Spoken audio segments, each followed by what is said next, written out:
एक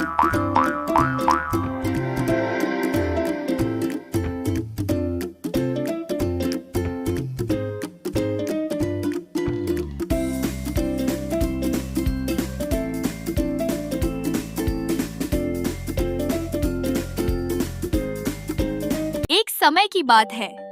एक घना जंगल था जहाँ एक ताकतवर शेर रहता था। उसका नाम था राजा सिंह और वह जंगल का सबसे खतरनाक जानवर था।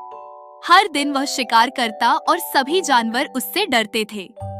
एक दोपहर राजा सिंह आराम कर रहा था। तभी एक छोटा सा चूहा छोटू खेलते हुए वहाँ आ गया। वो मस्ती में शेर की नाक पर चढ़ गया, उसकी पूंछ खींचने लगा। शेर की नींद खुली और वह गुस्से में दहाड़ा। कौन है जो मेरी नींद खराब कर रहा है? चूहा कांपते हुए बोला। महाराज माफ कर दीजिए, मैं खेलते खेलते आप पर चढ़ गया। कभी ना कभी मैं आपके काम आ सकूंगा। शेर ने जोर से हंसते हुए कहा। हाँ हाँ हाँ, तू एक छोटा सा चूहा, चल जा, आज तुझे छोड़ देता हूँ। चूहा भाग गया।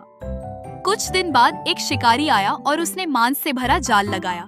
शेर जैसे ही मांस के पास गया, जाल में फंस गया। वह जोर जोर से दहाड़ा, लेकिन जाल बहुत मजबूत था। छोटू चूहा पास से गुजर रहा था। उसने शेर की आवाज सुनी और दौड़कर पहुंचा।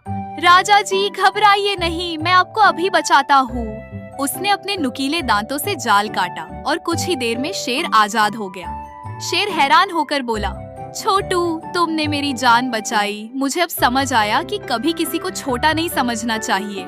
चूहा मुस्कुराया और बोला, हर किसी की कोई ना कोई अहमियत होती है, शेर हो या चूहा।